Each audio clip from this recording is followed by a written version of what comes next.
जय हिंद क्लास 12 जो भी इस बार 2026 में एग्ज़ाम देने वाले हैं 12 क्लास का वेस्ट बंगाल बोर्ड का WB वेस्ट बंगाल बोर्ड का जो हिंदी मीडियम के स्टूडेंट है उसमें एक चैप्टर है उद्योग धंधे जो कि उद्योगों के बारे में है। उसमें 3 गो इंडस्ट्री है, 3 इंडस्ट्री सबसे मेन मेन है। उसमें से 3 इंडस्ट्रीज है आपके। पहला इंडस्ट्री है कागज उद्योग, दूसरा जो है लौ इस्पात उद्योग और तीसरा जो है वो पेट्रो रसायन उद्योग है। ये सबसे 3 इंपॉर्टेंट उद्योग हैं जो आपके एग्जाम से रिलेटेड क्वेश्चंस में पूछे जा सकते हैं। तो आज हम लोग उसका पूरा एनालिसिस करेंगे। शॉर्ट टर्म में हम लोग देख लेंगे सबसे अच्छे अच्छे ट्रिक के अनुसार से, और कब कब इन लोगों की स्थापना हुई थी, किसने किया था। ठीक है, टोटली हम लोग फोटोज के हिसाब से देखेंगे और इसमें आपको बताएंगे हम कि कौन कौन से उद्योग कब कब स्थापित हुए थे। जैसे हम लोग जिस शहर से होते आते हैं वहां पर कागज उद्योग भी क्या हुआ था, स्थापित हुआ था। अगर हम लोग देखें तो सबसे पहला उद्योग, अगर हम लोग देखें 3 गो उद्योग आज बताएंगे आप लोग को इस वीडियो में। सबसे पहला उद्योग जो है वो कागज उद्योग है। कागज उद्योग ये बहुत पुराना उद्योग है, कागज उद्योग। दूसरा जो हम लोग आज पढ़ेंगे वो है आपका iron and steel industry. Iron and steel industry, ठीक है, उद्योग। लौ इस्पात उद्योग। और तीसरा जो है वो पेट्रो रसायन पढ़ेंगे, पेट्रो रसायन उद्योग। ये 3 गो सबसे मेन मेन उद्योग है। लेकिन सबसे ज्यादा अगर क्वेश्चंस आने के चांसेस जो है वो आयरन एंड स्टील कंपनी से आने को चांसेस है, जिसमें आप लोग 10th क्लास में भी पढ़े होंगे, जिसमें इंडस्ट्री में हम लोग पढ़े थे। ज्योग्राफी के 5 चैप्टर में दिया हुआ है, पूरा भारत के उद्योग धंधों के बारे में दिया हुआ है। तो आज हम लोग सबसे पहले जानेंगे कागज उद्योग के बारे में। कागज जो उद्योग है ये सबसे पुराना उद्योग है। ये मौर्य सम्राट, अगर मान लीजिए कि हम लोग मौर्य सम्राट को 2000 वर्ष 200 वर्ष मान सकते हैं, तो ये उससे भी पुराना है। 209 वर्ष पुराना है कागज उद्योग, 209 वर्ष पुराना है। और आधुनिक भारत में इसीलिए इसको आधुनिक सभ्यता की रीढ़ कहा जाता है। आधुनिक सभ्यता की रीढ़ किसको कहा जाता है? कागज उद्योग को कहा जाता है। ठीक है, backbone of the modern civilisation किसको कहा जाता है? कागज उद्योग कहा जाता है। क्या कहा जाता है इसको? Backbone of the backbone of the backbone of the modern civilisation. ठीक है, मॉडर्न सिविलाइजेशन, मॉडर्न सिविलाइजेशन।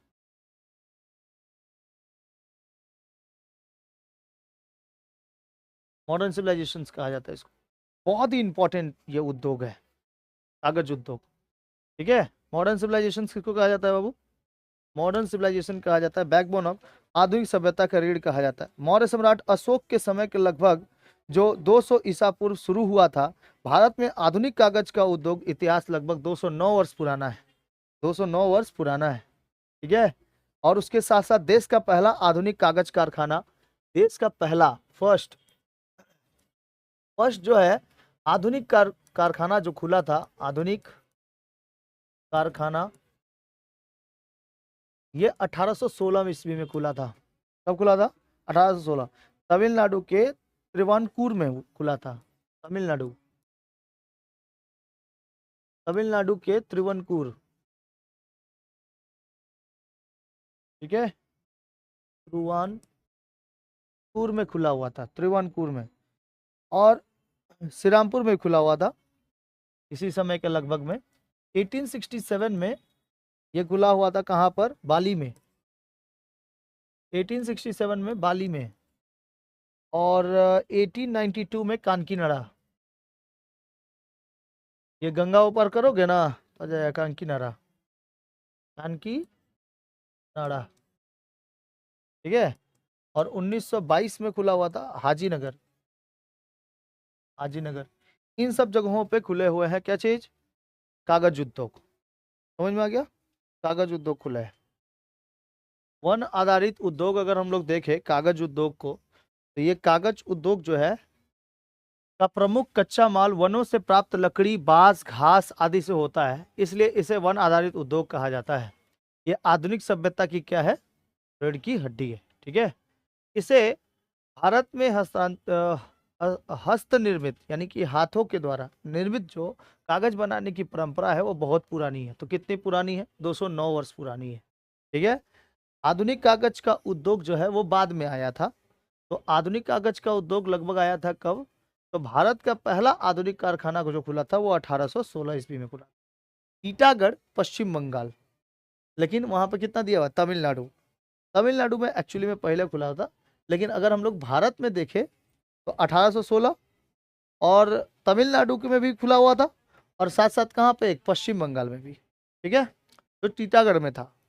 तो जो वास्तविक विकास है वो 1840 के बाद हुआ था।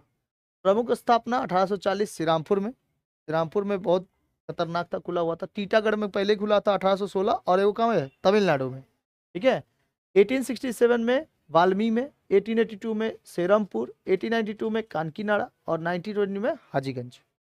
ठीक है। वर्तमान में अभी कितने हैं? 912 कागज की मिलें हैं, कागज की कारखाने हैं। ठीक है। तो कागज का जो कारखाना होता है उसी तरह से लकड़ियों को लेके आता है। लकड़ियों से बनता है, घास से बनता है, बांस से बनता है। ठीक है। कागज बनाया जाता है। आपके जो कागज बने हुए हैं ये किसके बने हुए हैं? सब सेलुलोज के बने हुए हैं। और पेड़ पौधों में क्या रहता है? सेलुलोज रहता है। तो सेलुलोज के कारण ये सब बनाया जाता है। ऐसे पेपर मिल होते हैं, बड़े बड़े मशीनें रहती हैं, और मशीनरी से उसको निकाला जाता है बाहर। ठीक है। इसके कुछ कुछ प्रमुख कारण भी हैं। तो उन कारणों को भी देखेंगे कि इसमें कितने प्रकार के कागज कितने प्रकार के होते हैं। भारत में विभिन्न प्रकार के कागज बनाए जाते हैं, जैसे लेखन एवं छपाई छपाई कागज। आप लोग का जो कागज है वो लिखने के लिए भी है और छपाई के लिए भी है। ठीक है। उसके बाद समाचार पत्र कागज, जो न्यूज़पेपर कागज होता है वो थोड़ा सा पतला होता है नॉर्मल कागज के मुकाबले। A4 साइज का जो पेपर है वो देखना, वो पेपर थोड़ा सा हाईली क्वालिफाइड का होता है। ठीक है, हाईली क्वालिटी का होता है। उसके बाद तुम्हारा जैसे अखबार पेपर, वो ज़्यादा क्वालिटी का नहीं होता है। उसके साथ साथ पैकेजिंग कागज जो होता है वो कार्डबोर्ड का होता है। विशेष उद्देश्य कागज होते हैं एक ठो बहुत, जो पेपर ऐसे पेपर होते हैं जो थोड़ा सा ज़्यादा ये के रहेंगे, दामी रहेंगे। जैसे देखो ये पेपर कैसा है, थोड़ा सा दामी है ना, थोड़ा मोटा है। तो ऐसे पेपर छपाई खाने के लिए भी आते हैं। ठीक है। उसके साथ साथ क्या चीज़? पैकेजिंग कागज आते हैं हम लोगों के पास। कोई कोई ऐसे नहीं पैक करके देता है, डब्बे में पैक करके देता है। कार्डबोर्ड होता है, बिरयानी किस में पैक करके देता है? डब्बे कागज में, है ना। तो वो सब मोटा कागज रहता है, तो पैकेजिंग के लिए बहुत ही अच्छा होता है, कार्डबोर्ड होता है। कागज उद्योग की वृद्धि कब हुई? वर्तमान में कागज उद्योग लगभग 10% वार्षिक दर से बढ़ रहा है। और साथ साथ पहले यह उद्योग वजन घटाने वाला उद्योग माना जाता था। यह एक महत्वपूर्ण और विस्तृत उद्योग बन चुका है। साथ साथ और क्या चीज? भारत में कागज उद्योग का वर्गीकरण अगर देखें तो उत्पादन के आधार पर 4 वर्गों में बांटा गया है। उत्पादन के आधार पर कितना कितना उत्पादन, प्रोडक्शन कितना हो सकता है। तो एक कागज और गत्ता, तो गत्ता होता है जो हम लोग क्या कहते हैं ना, दिस्ता खाता, दिस्ता। दिस्ता समझते हो? उसके ऊपर ये नहीं रहेगा, पर कवर नहीं रहेगा, वो दिस्ता, उसको गत्ता कहते हैं। स्ट्रॉ, गत्ता, स्ट्रॉ, स्ट्रॉ पीने वाला। तो स्ट्रॉ अभी देखना पूरा कागज का हो गया है ना, प्लास्टिक बंद कर दिया, उसके कागज पे है। अखबारी कागज और सुरक्षा कागज। सुरक्षा कागज ऐसा कागज जो हम लोग के पास थोड़ा सा मोटा होता है कागज, जिसपे हम लोग लिख भी सकते हैं, छपाई भी हो सकता है, जैसे इनविटेशन कार्ड, है ना। वो सब सुरक्षा कागज में आता है। अखबारी कागज में अखबार छापे जाते हैं। ठीक है। ज्यादातर ब्लैक से ही छापे जाते हैं, वो जो सफेद सफेद बनते हैं, ब्लैक से। कच्चे माल के आधार पर 3 वर्ग जो होते हैं, वो लकड़ी आधारित कागज मिल है, कृषि अपशिष्ट आधारित कागज मिल है, और अपशिष्ट कागज आधारित मिल है। अपशिष्ट मतलब होता है ड्रेनेज, जहां से मान लो कोई कचड़ा कचड़ा वचड़ा से निकाल के लेके चला आया हो। ठीक है। तो कचड़ा का कागज जो होता है ना, उस कागज का भी उपयोग कर लिया जाता है। वो कागज का उपयोग, आंकड़े क्या है कि 14 मिले लकड़ी आधारित है, 21 मिले लगभग अपशिष्ट कागज आधारित है, अपशिष्ट से निकालकर। और 14 मिले किसकी है? लकड़ी आधारित। सीधे लकड़ी काट के लेके आया, उस पर लुगदी उगदी बनाया, और उसमें कुछ केमिकल्स वगैरह डालकर उसके बाद सीधे क्या निकाल दो? कागज निकाल दो। ठीक है। और कुछ 21 मिले ऐसी हैं जो अपशिष्ट कागज बनाती हैं। अपशिष्ट मतलब कहीं पे बहुत कचरा का एकदम पूरा भंडार लगा हुआ है, और उस कचड़े से कागज वगैरह कागज निकाल कर और उसके बाद उसी में अपशिष्ट बना देना, कागज से स्थापित कर देना। ठीक है।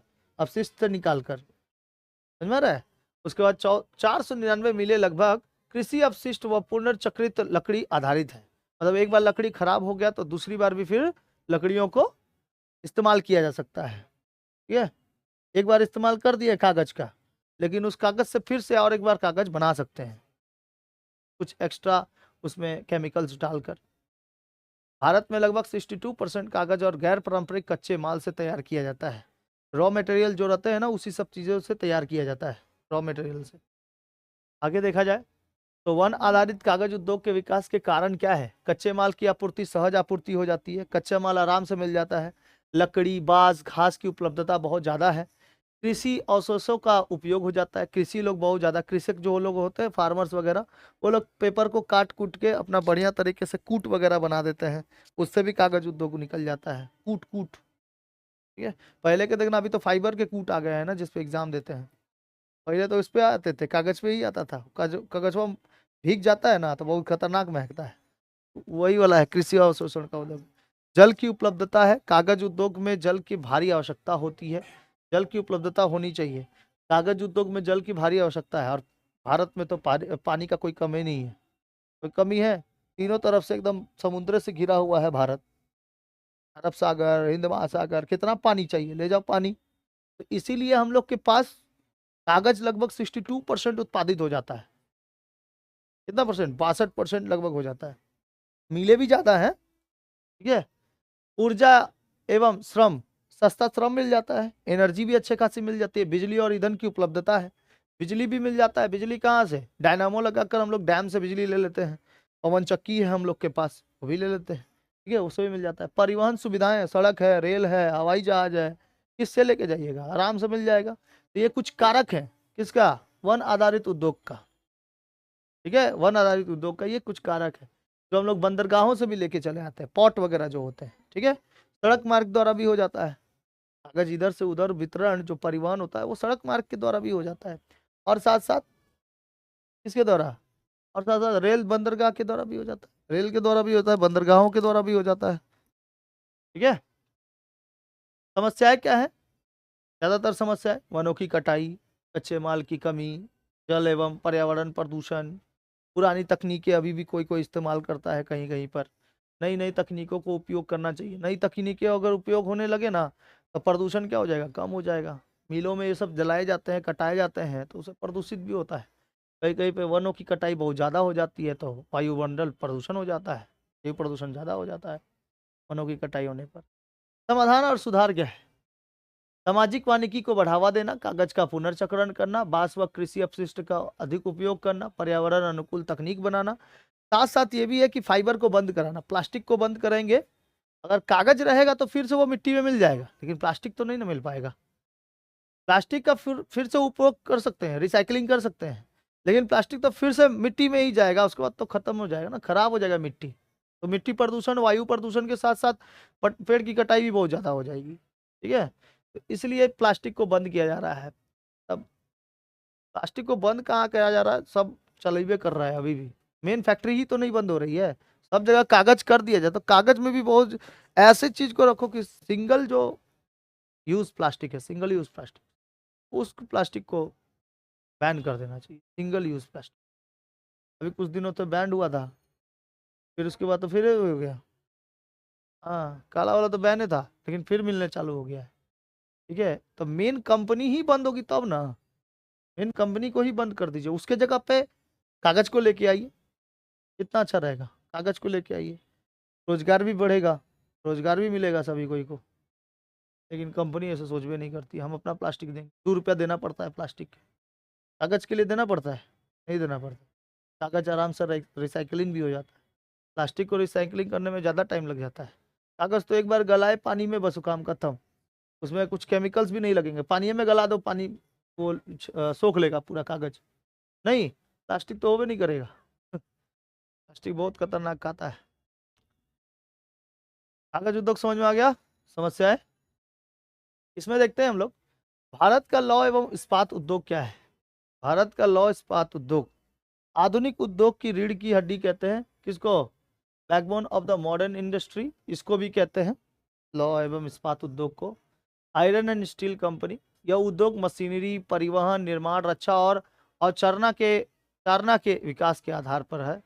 इसमें कच्चा माल लॉयस्क होता है, आयरन ओर होता है, कोकिंग कोयला होता है, चूना पत्थर होता है, मैग्नीज होता है, तब जाके क्या बनता है।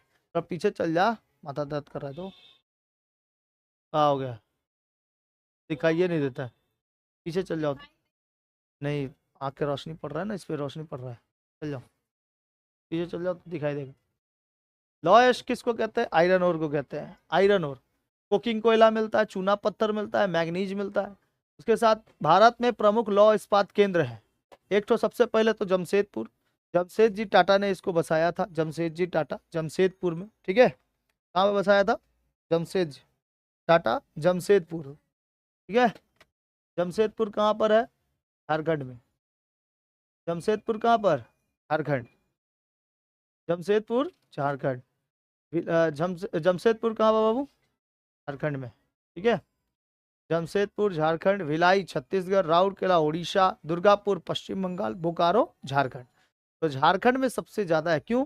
यहाँ पे लॉयस्क भी मिल जाता है बहुत अच्छे तरीके से, कोकिंग कोयला भी मिल जाता है, चूना पत्थर भी मिल जाता है और मैग्नीज भी मिल जाता है, जिसके वजह से हम लोग इसके लोहा निकाल सकते हैं।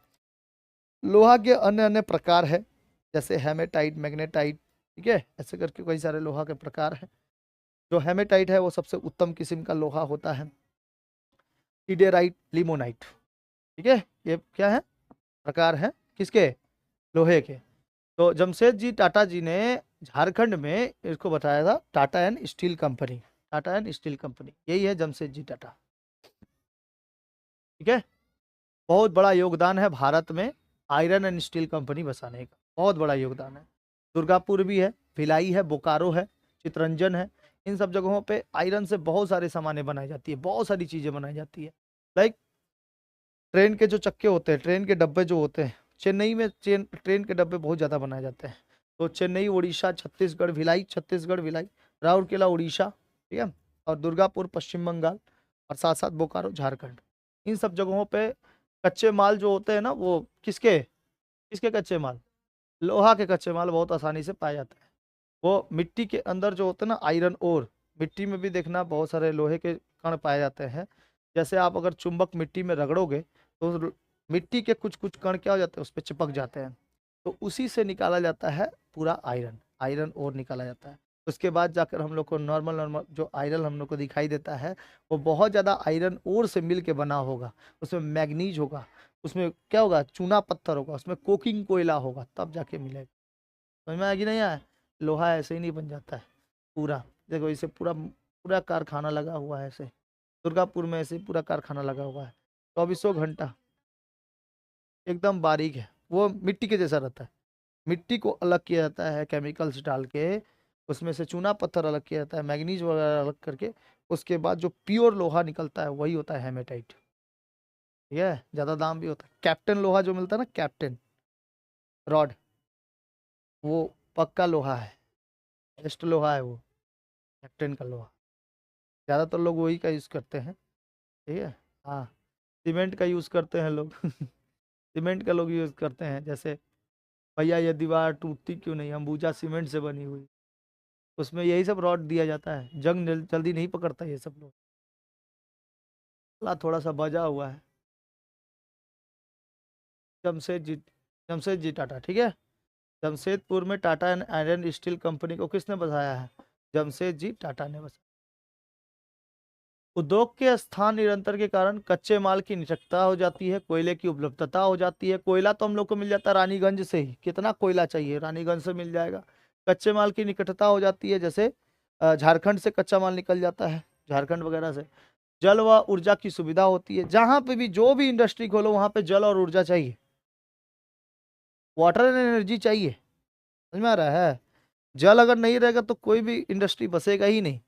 कागज मिल भी देख लो, जल के कारण ही। तो वो श्रीरामपुर वाला इलाका, तो श्रीरामपुर वाला इलाका पूरा देखना हुगली नदी के किनारे बसा हुआ है। श्रीरामपुर पूरा हुगली नदी के किनारे, यहीं पे तो सारा इंडस्ट्री बसाया गया, ठीक है। चाहे वो कॉटन मिल देख लो, चाहे जूट मिल देख लो, है कि नहीं, चाहे वो कागज मिल देख लो, रामपुर के आसपास में बसा हुआ। तो हम लोग एक हिस्टोरियन जगह पे बसे हुए हैं, पूरा हिस्टोरिकल प्लेस है ये सब, ठीक है।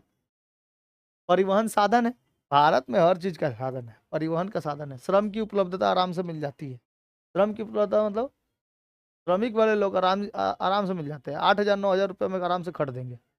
10,000 रुपये, 12,000 रुपये। किसी को 18,000 रुपया के अगर iron and steel, Tata iron steel company में अगर किसी को मिल गया जॉब, एज अ वर्कर भी, तो उसका लाइफ सेट है। ठीक है, पूरा लाइफ सेट। बंद नहीं होता है ना।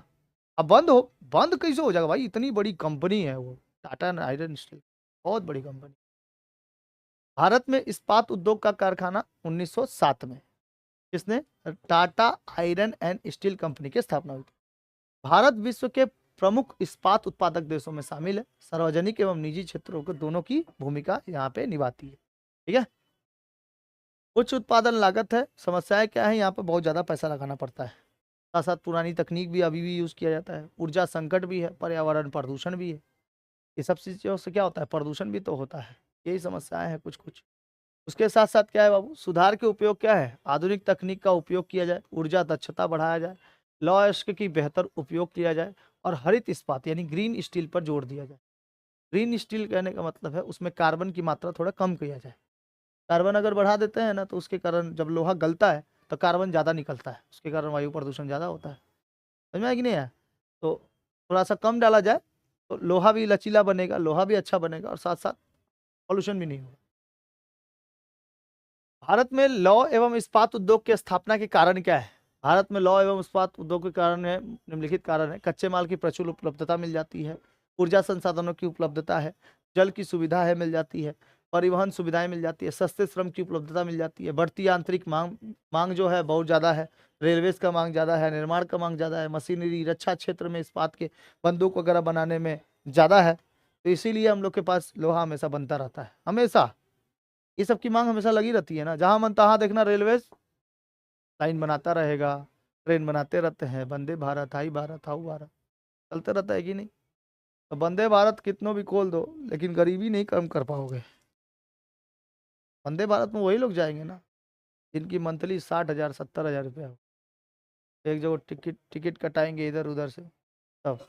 आप गरीबी नहीं देख रहे हो, आप अन्य ट्रेनें नहीं खोल रहे हो, सीट नहीं बढ़ा रहे हो, ना ही एक्सपेंड हो रहा है कोई, जैसे कोई स्टेशन नहीं एक्सपेंड हो रहा है। स्टेशन बढ़ाइएगा तब ना ट्रेन वहां पे जाके रुकेगी। स्टेशन बढ़ाइए नहीं कर रहे हैं, ट्रेन पे ट्रेन लाते चले आ रहे हैं, लेकिन टाइम टाइम से ट्रेन नहीं पहुंचाना है। ट्रेनें खोल देनी है, 10 गो ऑटो ट्रेनें खोल दो, लेकिन टाइम से ट्रेन नहीं पहुंचेगी। समझ में आया? ऐसा होता है। यहाँ पे लोग जोर दे रहे हैं कि सभी कोई कमा रहा है तो सभी कोई अमीर होगा, ऐसा सोच रहे हैं लोग। इसीलिए वंदे भारत ये वो सब हमेशा निकलते रह रहा है। नो डाउट बहुत ही अच्छा काम किया जा रहा है, लेकिन एक बात ये भी तो देखना पड़ेगा कि गरीब लोग कैसे जाएंगे अगर हर जगह वंदे भारत ही खुल गया तो। और कभी ना कभी डिमांड तो घटबे करेगा हर एक चीज़ का। जैसे अब जनशताब्दी बहुत तेजी से चलती थी। ठीक है, जनशताब्दी सबसे इंपॉर्टेंट ट्रेन थी, कभी पढ़ाया जाता था उसको कि सबसे तेज चलने वाली ट्रेन कोई थी तो जनशताब्दी थी, राजधानी थी, है ना, सबसे तेज। आज वंदे भारत है। समझ में कि नहीं है? सरकारी सहयोग, औद्योगिक नीति, सार्वजनिक क्षेत्र की इकाइयों और संरचनात्मक नीतियों का समर्थन करना, निर्माण मशीनरी रक्षा क्षेत्र में इस्पात की बढ़ोतरी क्या, पर्याप्त संसाधन मिल जाते हैं, सस्ते श्रमिक की उपलब्धता हो जाती है। पेट्रोकेमिकल उद्योग क्या है, पेट्रोकेमिकल देखेंगे तो पेट्रोकेमिकल को हम लोग पेट्रो रसायन भी कहते हैं। ठीक है, या पेट्रोलियम भी कहते हैं, पेट्रोलियम। तो पेट्रोलियम जो होता है ये उद्योग जिसमें पेट्रोलियम प्राकृतिक गैस और कोयला से प्राप्त पदार्थ है। कोयला भी निकलता है, प्राकृतिक गैस नेचुरल गैस, जैसे कॉम्पैक्ट नेचुरल गैस सीएनजी, जो अभी भी ऑटो ऑटो वगैरह चल रहे हैं ना, वो सब सीएनजी पे चल रहे हैं। पेट्रोल भी है लेकिन सीएनजी पे सबसे ज़्यादा चलाता है लोग। सीएनजी कम दाम का भी है और ज़्यादा ज़्यादा वायु प्रदूषण भी नहीं करता है। ठीक है, कॉम्पैक्ट नेचुरल गैस उसको सीएनजी कहते हैं। तो ऑटो वगैरह भी देखना सब किसके हो गए हैं, सीएनजी हो गए हैं।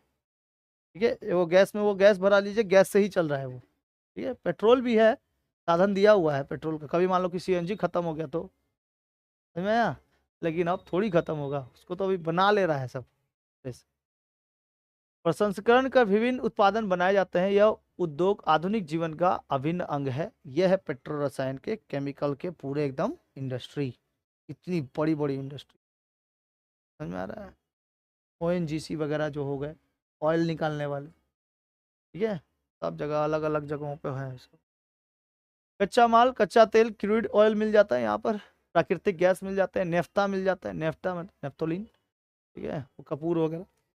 और साथ साथ क्या चीज़, एलपीजी मिल जाता है, एलपीजी गैस। ये सब क्या है, पेट्रो रसायन के काम। प्रमुख पेट्रोकेमिकल उद्योग क्या है, plastic, PVC, PET, synthetic rubber मिल जाता है, सिंथेटिक फाइबर जैसे नायलॉन और पॉलिस्टर, डिटर्जेंट, उर्वरक और कीटनाशक, पेंट, कीटनाशक और दवाइयाँ। ये सब प्रमुख पेट्रोकेमिकल उत्पाद हैं। मतलब यहाँ से उत्पादन किया जा सकता है, प्लास्टिक से भी, सिंथेटिक रबर से भी, सिंथेटिक फाइबर से भी, इन सब जगहों से। भारत में प्रमुख पेट्रोकेमिकल केंद्र कहाँ पे है, जामनगर, कहाँ पर, गुजरात, हजीरा गुजरात, वडोदरा गुजरात, मुंबई महाराष्ट्र, हल्दिया पश्चिम बंगाल, विशाखापट्टनम आंध्र प्रदेश। ठीक है। और एगो याद रखना, असम डिगबोई। डिगबोई सबसे पुराना पेट्रोकेमिकल रसायन उद्योग है, वहाँ पे इंडस्ट्री है, बसाया गया। ठीक है। तो सबसे पहले कौन, जामनगर गुजरात, कहाँ पे, गुजरात में, गुजरात यहाँ पर क्या है, जामनगर। ठीक है, गुजरात जामनगर। उसके बाद कौन, हजीरा गुजरात, बड़ोदरा, इन सब जगहों पर। उसके बाद है आपका, ये आपका मुंबई। ठीक है, महाराष्ट्र मुंबई में, महाराष्ट्र मुंबई। और हल्दिया, वेस्ट बंगाल में हल्दिया। और एक तो विशाखापट्टनम। ठीक है, विशाखापट्टनम। तो ये 5 जगहों के आप लोग को मैप भी दे दिए, मैप के साथ आपको याद रखना है। और एगो असम में डिगबोई, असम क्या याद रखना है, डिगबोई, याद रहेगा, असम डिगबोई। ठीक है, ये प्रमुख पेट्रोकेमिकल केंद्र है। उद्योगों की स्थापना के कारण कच्चे तेल व गैस की उपलब्धता, रिफाइनरी की निकटता, बंदरगाह एवं परिवहन सुविधा, ऊर्जा और तकनीकी बढ़ते घरेलू मांग। मदद महत्व क्या है, औद्योगिक विकास को गति मिलती है, रोजगार सृजन होता है, आयात पर निर्भरता में कमी होती है और निर्यात वृद्धि होती है पेट्रोकेमिकल से। यानी पेट्रोलियम अगर निकाला जाए, बार बार ज़्यादा निकाला जाए, तो विदेश लोग ये खरीदते रहते हैं, विदेश लोग, विदेशी लोग। तो भारत में पेट्रोकेमिकल निकाले जाते हैं, लेकिन हम लोग दूसरे के ऊपर आश्रित हैं। हम लोग का जब खत्म होगा ना, उन लोग का जब दूसरे कोई का खत्म होगा, तब हम लोग बेचना चालू करेंगे। और भारत लगभग 1000 साल तक क्या करेगा, पेट्रोल बेच बेच के कमाएगा। इतना ज़्यादा पेट्रोल है, अभी बचा के रखे स्टॉक में, खत्म नहीं करता है जल्दी। ठीक है। कोयला जो है, कोयला भी खत्म नहीं करता, प्राकृतिक गैस भी जल्दी खत्म नहीं करता। हम लोग सोच रहे हैं कि कितना कम दाम में जो मिल रहा है, जितना हमको निकालने में पैसा चल जा रहा है, उतना हम मंगा लें, तो मेरा बचा तो हुआ रहेगा ना, जब इमरजेंसी पड़ेगा तब निकाला जाएगा। और देश के लिए तो लोग मर मिटने के लिए तैयार है। देश बोलेगा कि अभी हम लोग के पास बहुत ज़्यादा इमरजेंसी है, पेट्रोल निकाल के बेचना है, लेकिन हम पैसा नहीं दे पाएंगे अभी किसी मजदूर को। ठीक है, कोई बात नहीं, फ्री में निकालेंगे पेट्रोलियम, पेट्रोल फ्री में निकले। ठीक है, ऐसा। समस्याएं क्या है, वही पर्यावरण प्रदूषण। तीनों तीनों देखो उद्योगों से पर्यावरण प्रदूषण होते हैं। कच्चे तेल की आयात निर्भरता, उच्च पूंजी लागत, और साथ साथ तकनीकी निर्भरता। तकनीक जब तक रहेगा तब तक पेट्रो रसायन निकलेगा। उसके साथ हरित पेट्रोकेमिकल, भविष्य में दिशा क्या है, हरित पेट्रोकेमिकल, जैव आधारित प्लास्टिक और सेकुलर इकोनॉमी। मतलब सभी के साथ मिलकर इकोनॉमिक बनाए रखिए, तभी जाके पैसा आएगा, पैसा नहीं आएगा इसकी वजह से। इतना समझ में आ गया। तो ये कुछ आपके क्या थे पूरे टोटल, तीनों के शॉर्ट दिखते, शॉर्ट्स। शॉर्ट्स में अगर याद रखोगे तो हो जाएगा, याद हो जाएगा। ठीक है, समझ में आ गया। ये 3 गो उद्योग कौन कौन से, कागज उद्योग भारत में कहाँ पर, कब, 1816 में, कब, 1816 तमिलनाडु में। उसके बाद पश्चिम बंगाल में भी, श्रीरामपुर में 1840 के आसपास में। ठीक है, जो अपनाए गए थे। अच्छा, उसके बाद कौन था, आयरन एंड स्टील कंपनी 1907 में, जमशेदजी टाटा, जमशेदपुर। और कहाँ कहाँ पर है iron and steel company, Bokaro और झरिया। उसके बाद झारखंड में पड़ता है। ठीक है, बोकारो हो गया iron and steel company, Bhilai क्षेत्र, बोकारो, दुर्गापुर और दुर्गापुर, भिलाई, बोकारो, जमशेदपुर। ठीक है, और झरिया। ये 5 को याद रखना है। उसके साथ अगर पेट्रो रसायन देखा जाए, तो पेट्रो रसायन में कौन कौन सा, पेट्रो रसायन में हल्दिया पोर्ट हो गया, गुजरात का जामनगर हो गया। उसके बाद हो गया असम का डिगबोई और महाराष्ट्र का मुंबई। ठीक है, मुंबई में एक्चुअली में नहीं है, मुंबई से थोड़ी दूर पे है बॉम्बे हाई, 120 किलोमीटर दूर है मुंबई से, लगभग 104 कि 120 किलोमीटर दूर। उतनी दूरी पर कौन है, मुंबई हाई, बॉम्बे हाई है। बॉम्बे हाई से क्या निकाला जाता है, पेट्रोल निकाला जाता है। इसलिए हम लोग को पेट्रोल कम कम दामों में कभी कभी मिलते रहता है। पेट्रोल का दाम घटता बढ़ता रहता है। ठीक है, कभी 104, कभी 106। तो जीएसटी भी लागू हो गया, इस वजह से थोड़ा सा पैसा ज़्यादा मिल जा रहा है। पहले 96 रुपया, 97 रुपया, मेरे पिताजी भरा है 35 रुपया में। ठीक है, तो पहली बार खरीदाया था गाड़ी, उसमें लगभग उस समय दाम बहुत कम था, 67 रुपया 68 रुपये में भराते थे, 67 60। 2009-10 के करीब में ना 67 68 रुपये में भराते थे। और अभी देखो दाम आसमान छू रहा है, 106, 104, 110 ऐसे रह रहा है। तब उसका दाम बहुत ज़्यादा रह रहा है, जीएसटी वेस्टी लगाकर बहुत ज़्यादा दाम पड़ जाता है। समझ में आ गया। ये 3 उद्योग सबसे इम्पोर्टेंट उद्योग है, इसलिए इसको बना दिए हैं। ठीक है,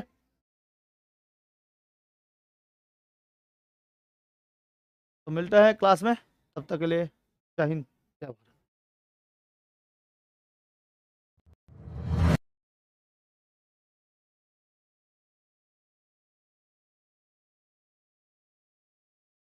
Don't forget to subscribe my channel.